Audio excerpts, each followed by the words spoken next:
Salam, hörmətli izləyicilər. Bugün deməli bir xəstəmizi sizə təqdim etmək istədik. Xəstəmiz uzun müddətli qastroezofageal reflux xəstəliyinə əziyyət çəkirdi. Eyni zamanda da diafraqmal yırtığı vardı, minimal diafraqmal yırtığı vardı. Amma dəfələrlə bir neçə dəfə konservativ müalicə almasına baxmayaraq gastroenteroloq tərəfindən effekt verməmişdi. Müalicə bir müddət yaxşı olur, sonra bir aydan sonra yenə həmin şikayətləri qalır.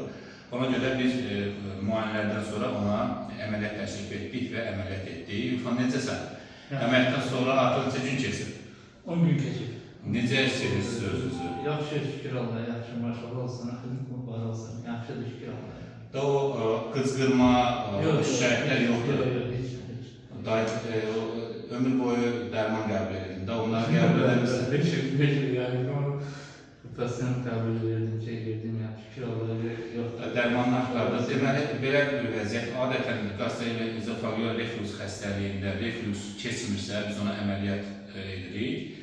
Əməliyyatdan sonra xəstə daimi olaraq proton pompa inhibitorlar dediyimiz dərmanlardan artıq qurtulur bir dəfəlik. Belə. Təşəkkür edirik. Sağ olun. Sənə də keçmiş olsun. Allah şəfa versin. Allah kömək olsun. Kəmərdə çəkib olur. Sağ olsun. Çox sağ olun. Sağ olun.